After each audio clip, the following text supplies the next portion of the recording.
ಕೈಯಾಗ ಕಿನ್ನುಡಿಯಾಗಿ ಬಿಟ್ಟಿದೆ. ಹೌದು. ಮೈಯಾಗ ಮಾಯಗಾತಿಯಾಗಿ ನೆಲೆಗೊಂಡಿದ್ದೆ. ನಿನ್ನ ತಂತಿ ಮೀಟಿದರೆ ಕುಂತು ಕೇಳ್ತಾ ಇದ್ದ ಗಂಡು ಹೆಣ್ಣುಗಳ 100 ಕತೆ ಪುರಾಣಗಳನ್ನ ಹೇಳಿದ್ವಿ. ಯಾರು ನಮ್ಮನ್ನ ಕ್ಯಾರೇ ಅಂದಿಲ್ಲ. ರಾಮನ ಕತೆ ಹೇಳ್ತೇವೆ ಅಂದ್ರೆ ಜಗಪ್ಪ ಯಾವ ರಾಮ ಅವನಿನ್ಸಿಲ್ಲ ಯಾವುದು ಅಂತಾರೆ. ಹೋಗ್ಲಿ, ಕೃಷ್ಣನ ಕತೆ ಹೇಳೋಣ ಅಂದ್ರೆ ಯಾವ ಕೃಷ್ಣ, ಅವನ ಕುಲ ಯಾವುದು ಮೊದಲು ಹೇಳಯ್ಯ ಅಂತ. ತುಂಡು ಮಾರೇ ತುಂಡು ಮಾರೇ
ನಾಲ್ಕೈದು ಪಡ್ಡೆ ಹುಡುಗರು ಬಂದು ಏ ಜಗಪ್ಪ ಈ ತೆಗಿಯೋ ನಿನ್ನ ಹಾಡ್ನ ಇದನ್ನ ತಗೋ ಅಂತ ಹೇಳಿ ನನ್ನ ಜೋಳಿಗೆ ಒಳಗೆ ಹಾಕೋದ್ರಪ್ಪ.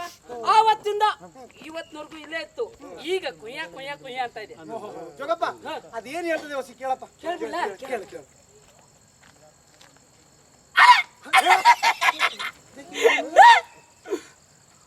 ಮಾತಾಡು ಇಂಡಿಯಾ ಮಾತಾಡು ಅಂತತೆ. ಮಾತಾಡೆ ನಾವು ಹಾಳಾಗಿ ಮುಂದೆ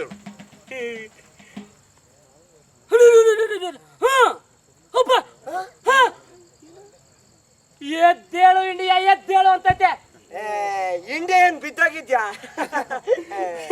ಇನ್ನೊಂದ್ಸರಿ ಕೇಳ್ಬಿಡ್ತೀನಿ.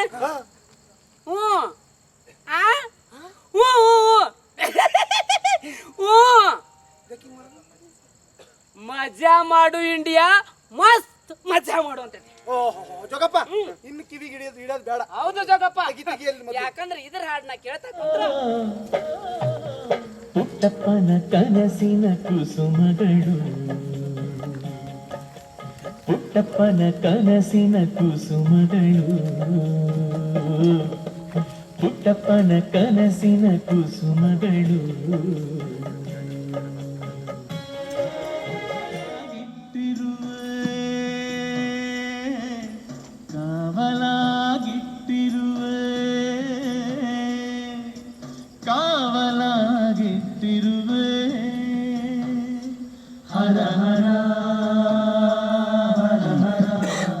ನುಡಿಸುವಂತ ನಿನ್ನ ಜಡಮಧ್ಯೆ ನಿನ್ನ ಪತಿಗಳೀಗ ನನಗೆ ಸೋತು ದಾಸರಾದರು ನೀತಿ ಕಳೆದುಕೊಂಡರು. ಈಗ ಬಿಡದೆ ನಿನ್ನ ದ್ರೌಪದೇ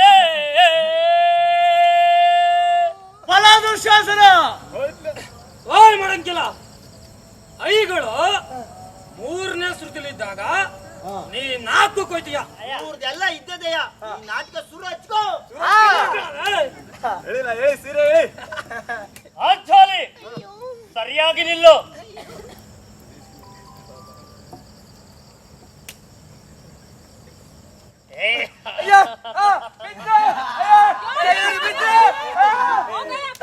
ಅಲ್ಲ ನಿನ್ ಮಂಡಗಿಂದ ಸರಿ ಇದೆಯಾ? ನನ್ನ ಗಂಡನ ಜುಟ್ಟಿ ಹಾಕಿ ಹಿಡಿದು ಹಂಗೆ ಎಳಿತಿದ್ದೀಯಾ? ಹಿಂದೆ ಮಹಾಭಾರತದಲ್ಲಿ ದ್ರೌಪದಿಯನ್ನು ಕಾಪಾಡಲು ಆ ಧನ ಕಾಯುವ ಕೊಲ್ಲ ಶ್ರೀಕೃಷ್ಣ ಬಂದಿದ್ದ. ಆದರೆ ಈ ಆಯ್ತನ್ನು ಕಾಪಾಡಲು ನೀನು ಯಾಕೆ ಬಂದಿರುವೆ?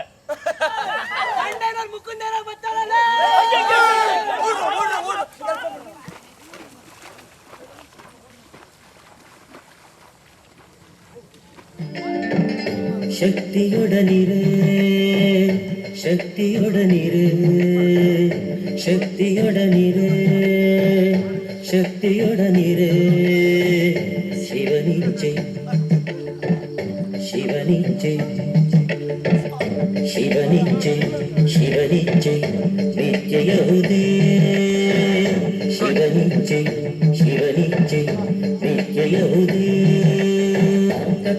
ದಿಮಿ ಧಿರ ನನ ಧಿರನ ಧಿರನ ಧಿರ ಧಿರ ನನ ತಕ ತಕ ದಿಮಿ ಧಿರ ನನ ಧಿರನ ಧಿರನ ಧಿರ ಧಿರ ನನ ಶಕ್ತಿಯೊಡನಿರೆ ಶಕ್ತಿಯೊಡನಿರೆ ಶಕ್ತಿಯೊಡನಿರೆ ಶಕ್ತಿಯೊಡನಿರೆ ಶಿವನಿಚ್ಛೆ